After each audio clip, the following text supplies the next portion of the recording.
Vamos lá, galera. Vamos continuar aqui a página 116, né?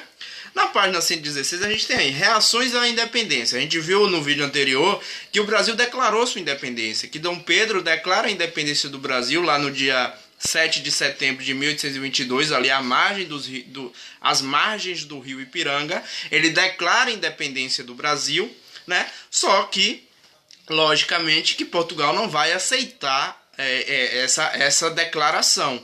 Vai haver aí um conflito, alguns conflitos relacionados a esse momento, inclusive aqui na Bahia, a chamada independência da Bahia, que eu prefiro chamar de independência do Brasil na Bahia, certo? Reações à independência. Olha aí, vamos lá, olha. Página 116, acompanha aí, ó.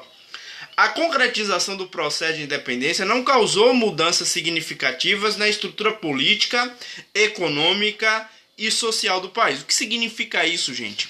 Que o Brasil ele só se torna independente politicamente de Portugal, mas a situação do país economicamente, socialmente continua a mesma, né? Tanto continua a mesma que nós continuamos sendo governados por um português. Apesar de não sermos mais colônias de Portugal e nem mais reinados de Portugal, o Brasil, a partir dessa declaração, ele é um país independente, né? Mas continuamos sendo governados por um português. Dom Pedro I é português, né? Continuamos em questão social, continuamos escravocrata, a escravidão continuou, mesmo com o Brasil se tornando independente, né? E continuamos economicamente da mesma forma, né? Aí numa situação muito difícil economicamente, quando Dom João VI volta para Portugal, ele raspa os cofres do Banco do Brasil. A situação econômica não é boa, porque o açúcar não dá mais o mesmo lucro de antigamente, e ainda não surgiu o café. O café ele vai ser muito importante para o nosso segundo império, com Dom Pedro II. Mas aqui nesse momento o café ainda não é o produto que a gente vai ver lá na frente, certo?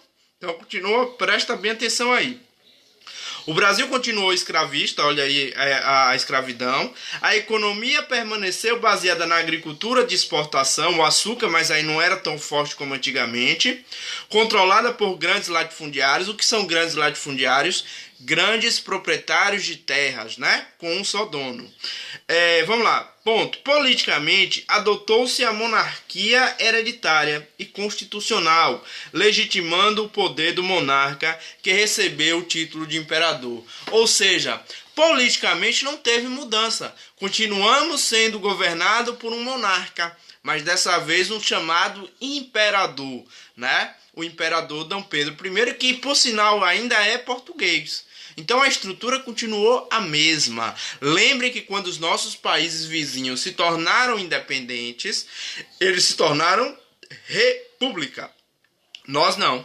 Nós nos tornamos independentes no dia 7 de setembro de 1822 e continuamos sendo uma monarquia, agora governadas por um imperador. E perceba, uma monarquia hereditária, ou seja, assim que Dom Pedro deixa o governo ou morrer, quem assumiria seria seu filho primogênito, Dom Pedro II, né? Que inclusive quando Dom Pedro vai embora para Portugal, ele deixa aqui o seu filho como príncipe regente, só que ele tinha apenas 5 anos. É aí que a gente vai ter o período regencial no Brasil, certo? Vamos lá, continuando. Alguns grupos se posicionaram contrários à concretização da independência, em especial comerciantes e militares portugueses. Ou seja, quem é que foi contra essa independência, essa declaração? Aquela galera lá do grupo português, do Partido Português, que era composto por militares e comerciantes portugueses. Essa galera foi contra essa independência, né?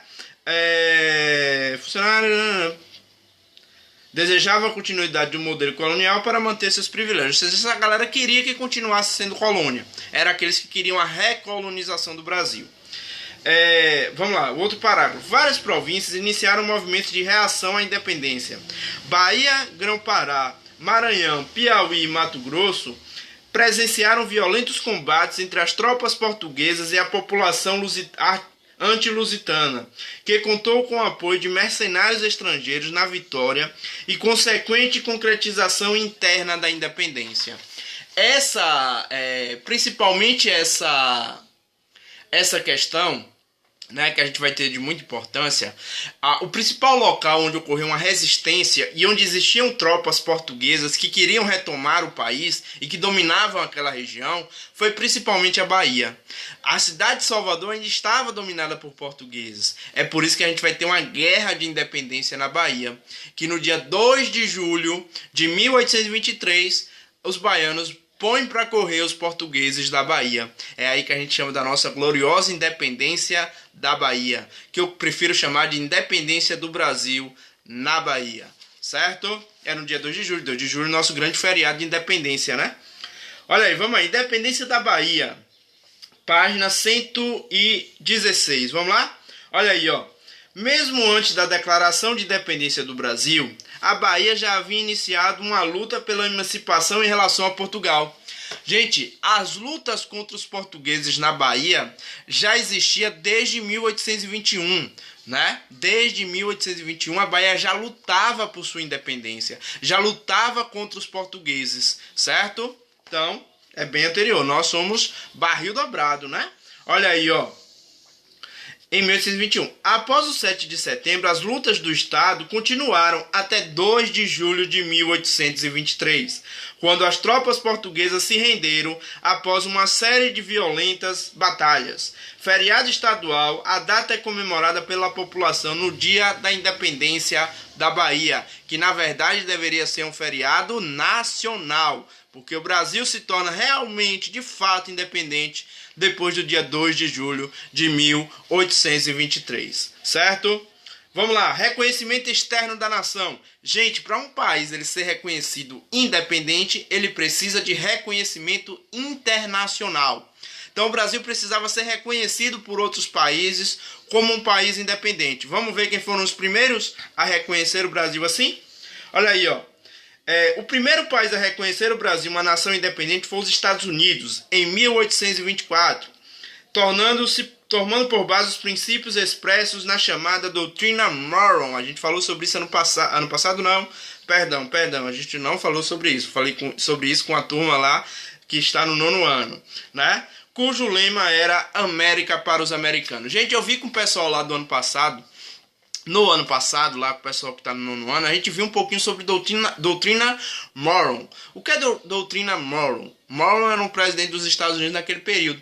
Era o quê? América para os americanos. Ou seja, os Estados Unidos diziam que na América quem deveria tomar conta eram os próprios americanos, né? Ou seja, os Estados Unidos é bonzinho por causa disso? Não. Na verdade, ele queria a não influência dos europeus para ele poder influenciar em toda a América. Então, existia lá a doutrina Monroe. Essa doutrina Monroe dizia que era América para os americanos.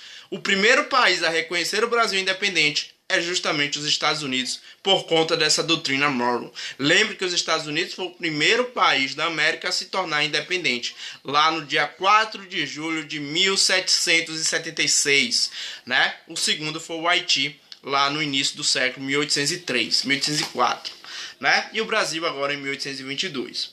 Vamos lá, segundo parágrafo aí, ó. Em 1825, após receber uma indenização de 2 milhões de libras esterlinas do Brasil, Portugal reconheceu nossa independência. Como não tinha o dinheiro necessário para o pagamento da indenização, o Brasil fez um empréstimo com a Inglaterra. Só lembrando uma coisinha, não falou aqui, mas o segundo país a reconhecer o Brasil independente foi a própria Inglaterra. Então o primeiro país, os Estados Unidos, e o segundo país, a Inglaterra.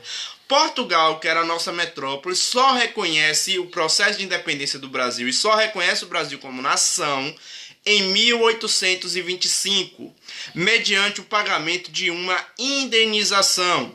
Gente, essa indenização, que era de 2 milhões de libras esterlinas, o Brasil não tinha esse dinheiro. Lembrem que o Dom João VI, quando vai embora para Portugal, raspa os cofres do Banco do Brasil. Então o Brasil não tinha esse dinheiro. O Brasil estava em crise pesada, uma crise econômica pesada. Então o que é que vai acontecer? A Inglaterra vai emprestar esse dinheiro ao Brasil, né? E logicamente que com esse empréstimo, quem vai ficar dependente da Inglaterra agora? O Brasil vai ficar dependente da Inglaterra. E era justamente isso que a Inglaterra queria, que o Brasil se tornasse dependente economicamente dela, certo? Em 1826, diante da renovação dos tratados de 1810 e o compromisso brasileiro de eliminar o comércio de escravos num prazo de 5 anos, a Inglaterra reconheceu a independência. Depois do reconhecimento inglês, outras nações europeias também reconheceram o Brasil como um novo Estado independente. Ou seja, a Inglaterra também queria, com isso, continuar os seus privilégios no Brasil, aqueles tratados lá de 1810 que a gente viu. E outra, a Inglaterra queria o fim da escravidão no Brasil. Por quê? Porque ela é boazinha? Não. Porque agora, para ela, quanto menos escravos tiver, melhor para ela lucrar. Lembre que a Inglaterra já fez a sua revolução industrial. Ela agora é industrial. Para ela, quanto mais gente para comprar, melhor. Escravo, gente, não é mercado consumidor porque não ganha salário. Então, para a Inglaterra, o melhor é que a escravidão acabe para ela poder ter mercado consumidor. Daí essa pressão da Inglaterra para o fim da escravidão no Brasil. Beleza? Tranquilo? Gente, anota aí atividade para casa, né? Página 118. Na sexta-feira a gente vai corrigir essa atividade para casa, somente a parte do sistematizar, beleza? Sistematizar, página 118, né? Da primeira à sexta questão. Faz que na sexta-feira a gente vai corrigir, beleza?